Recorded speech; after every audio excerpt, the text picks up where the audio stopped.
Hi, welcome to the next part of the Indie Music Bootcamp. Today we're going to talk about money and marketing for artists. Money and marketing, I've chosen this topic majorly because it's important for artists to understand both of these aspects.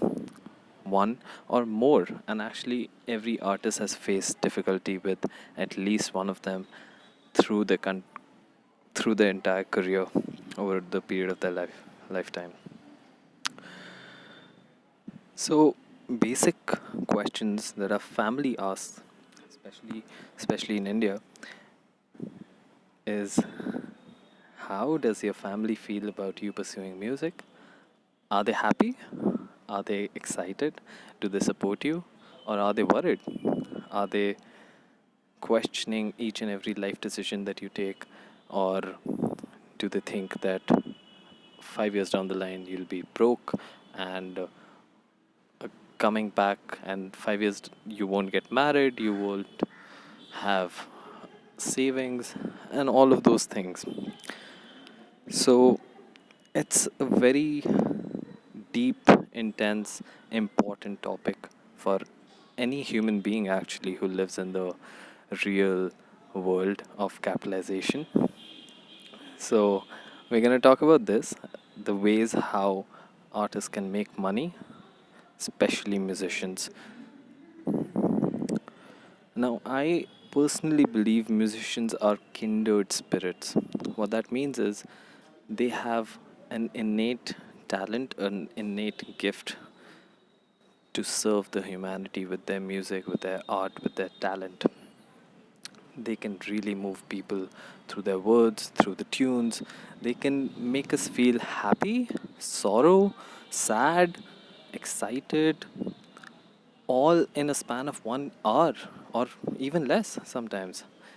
Like, it's crazy, man. I mean, it is truly a gift that needs to be shared.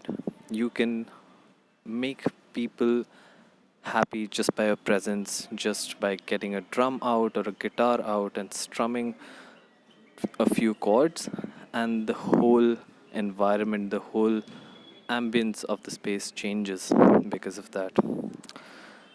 But the sad part is, musicians always struggle with money to sustain.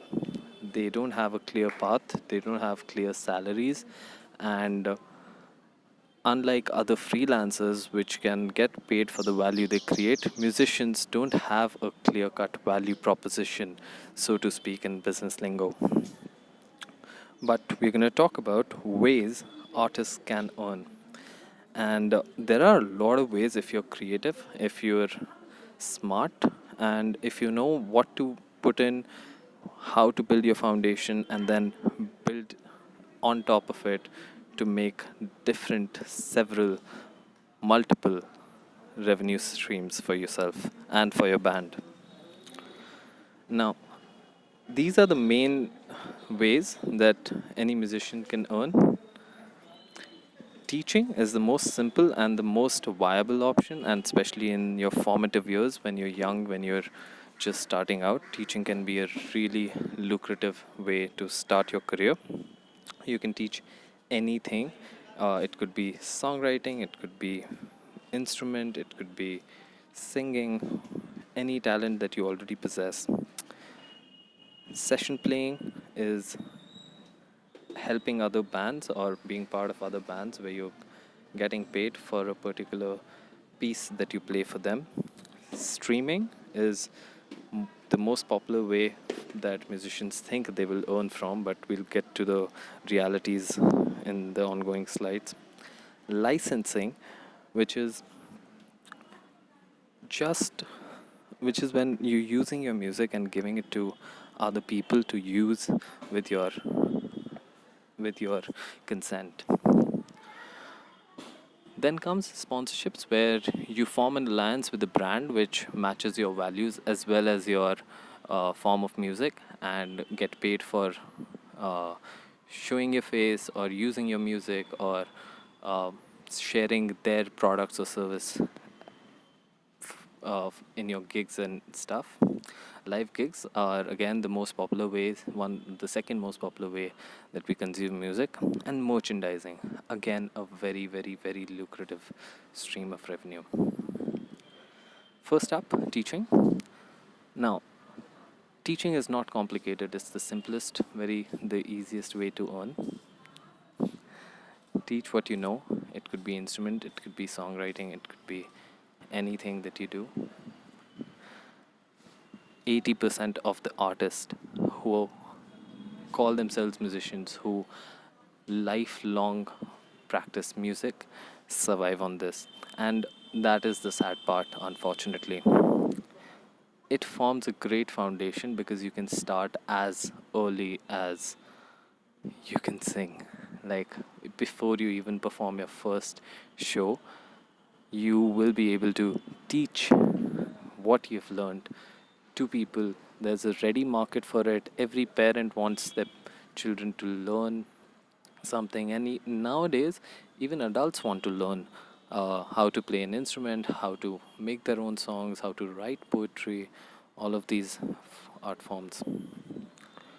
Session playing is not very famous and needs quite a big industry for you to sustain yourself, especially in metro cities like Mumbai, Delhi, Bangalore, where there are a lot of good, already established musicians who can pay to hire other musicians for their bands. That's what session playing is.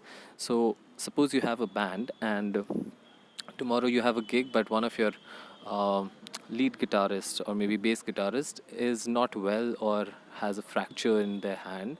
What do? You hire a session artist or a session player for that specific gig, and you practice with them, you jam with them, and eventually you get them to perform with you for a fixed fee that you'll be paying for them. Now, it's a great way to earn, especially if you're good at a particular instrument, um, and it's a great, great, great way to collaborate and travel. So you can collaborate with variety of different uh, bands and travel along with them throughout the country, throughout different countries, and so many other ways. Also, it's a good way to find potential band members if you're looking to form your own band.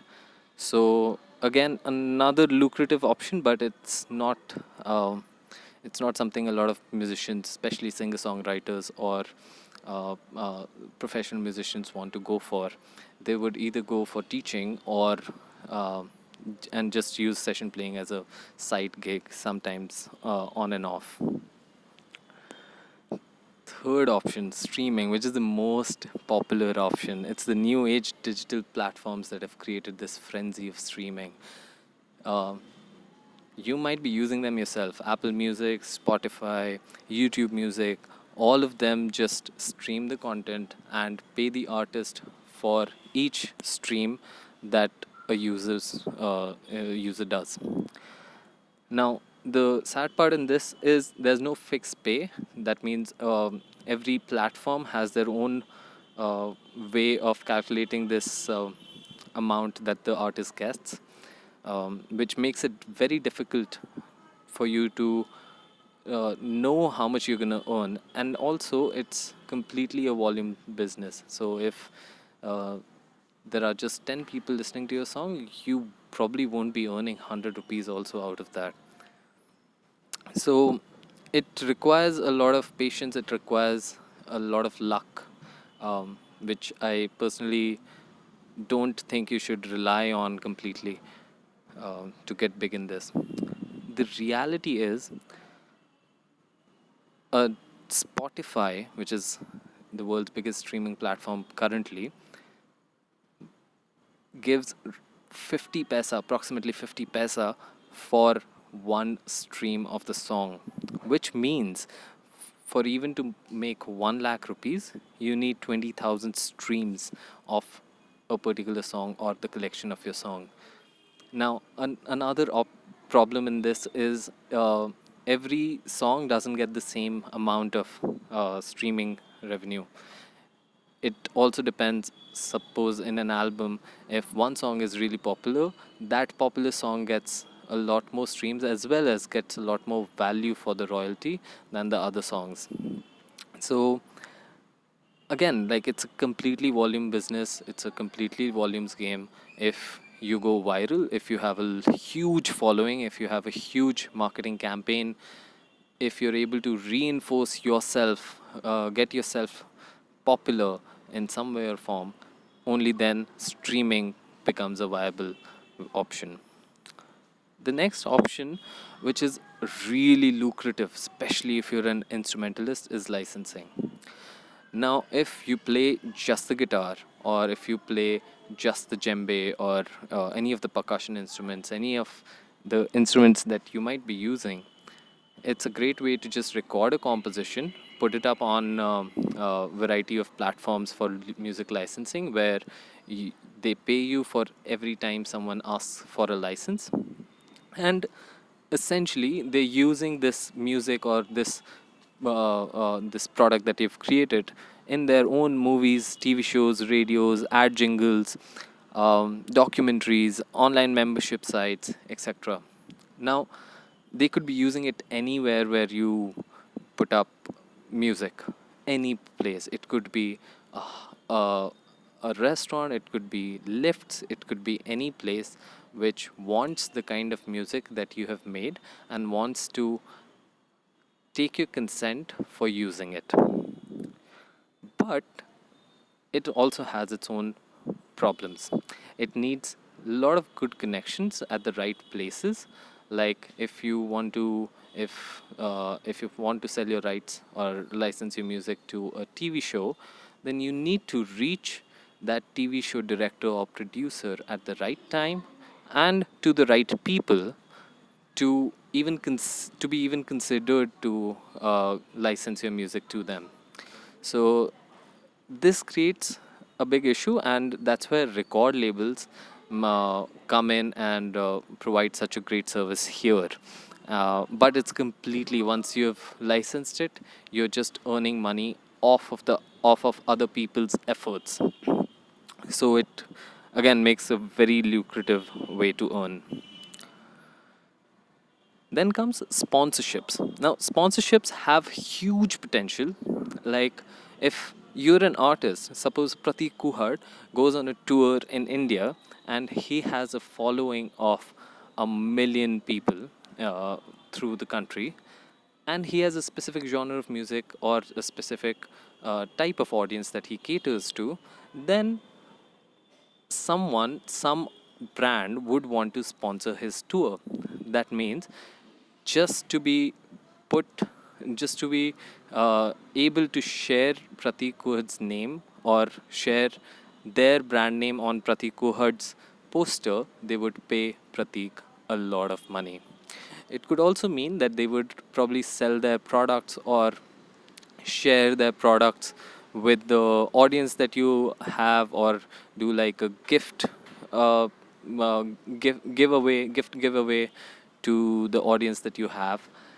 But it really is very lucrative. A lot of influencers, especially Instagram and YouTube, use sponsorships as one of the major ways of earning. Now, again, it needs a strong personal brand as well as a huge audience. Like, without the audience, a brand doesn't really care about who you are or who you're catering to, because the amount of money or the amount of effort to be put in with sponsorship doesn't make sense for them. So the brand and the audience becomes very important in this. Then it's live shows, which is again very common to understand, very easy to understand, but it is also the major source of revenue presently for indie musicians. People like Pratik or Local Train or Agni or um, um Ramya Pothuri, most of these people make their money through live shows. Now, there are various options or types of events that they could perform their live shows at. It could be weddings, it could be corporate shows, festivals, local venues, house parties. Now, again, it completely depends as to where you're performing, what is the type of audience, how much you're charging for your tickets. Is there some other brand affiliation who's sponsoring it? Is someone else paying for it? Etc. etc. etc. There are a lot of details that goes into it, and we will be discussing live shows completely separately as a major part of the course. How do you get these shows? How do you approach event managers or corporate houses to get more gigs, even festivals for that matter? But it's also a great way to build a real audience, an audience that cares about you, an audience that is invested in your music and your journey through um, through music. Now, the most important part about live shows is you can't just earn a good living, especially throughout your career, in just one local city. It needs to be through different tours. It could be national, international, and normally these tours happen when you have more new content to share. So every time you launch an album or every time you launch a single, you normally go on a tour to promote that album or a single or any of the different ways that you can put it. So it doesn't work just single-handedly, because then people would get bored of what you're playing. They would have heard already, and that wouldn't make sense to put up such a big shows for the same content. Merchandising. This is one of my personal favorites. Can be huge if you're big. Completely depends on your audience, but it can also be good just starting out. So the important part is it just depends on your audience, how big your audience is, how loyal that audience is. Do they want to get affiliated with you? So do they want to promote you by buying your merchandise and showcasing your product, or sorry, your content on their t-shirts or shoes or wallets or anything that they use? So you can use anything that you do. It could be your brand name, which is your artist name or a band name or any brand that you've created.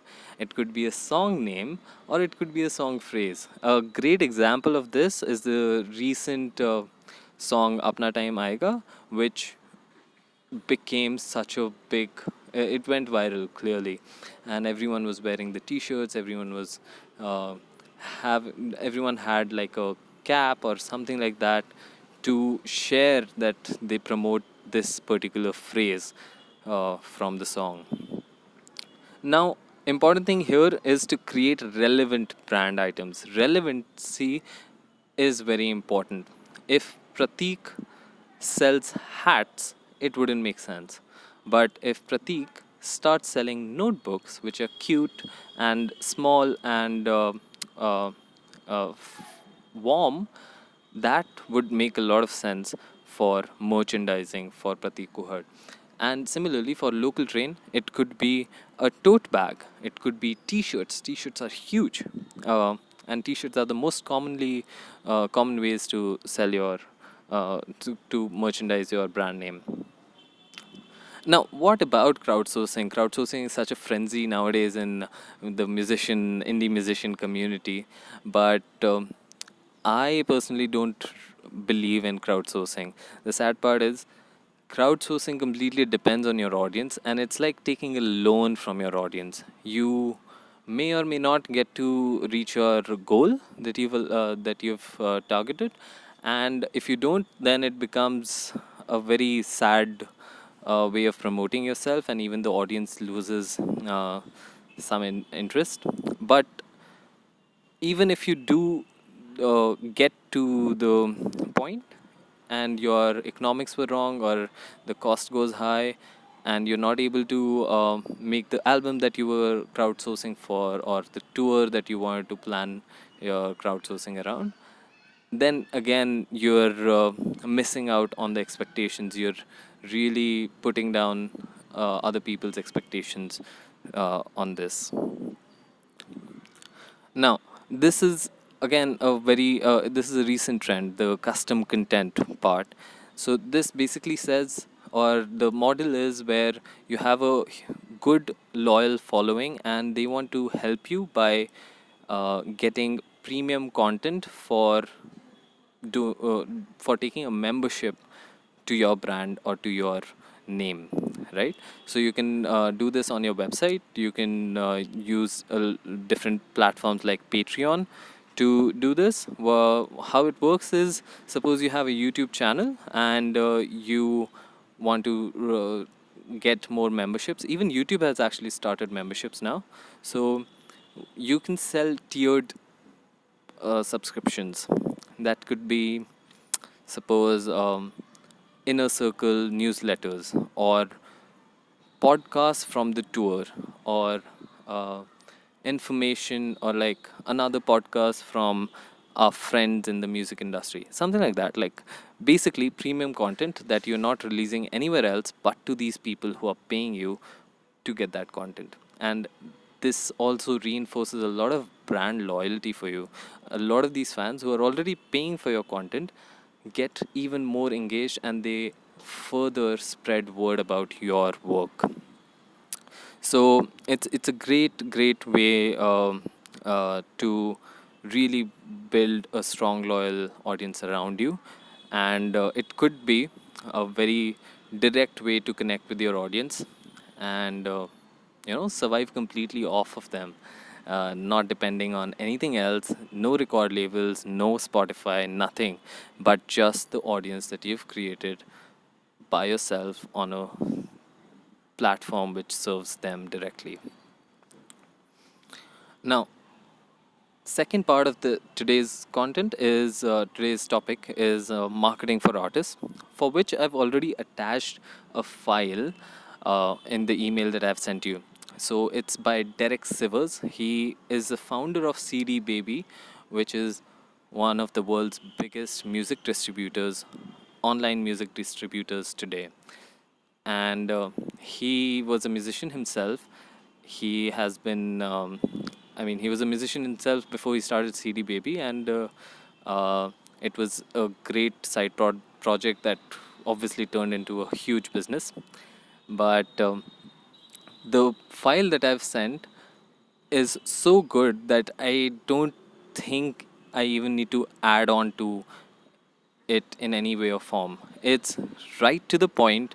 It talks to you literally as if Derek is sitting there in front of you and talking to you. And it's written completely with musicians in mind. So he talks to you about how do you reach your potential audience, how do you get to these uh, the venue owners or record labels. And even so, it also talks about how do you improve yourself as a brand and a person, as an artist. So we're gonna dissect a lot of the content that Derek has already mentioned in that file, and we're gonna do a lot of work on those topics later on in detail in the course. But for now, check out the attached file. It's super great and valuable. That's it for today, and tomorrow we're going to discuss the next topic. I hope you're enjoying this. Thank you.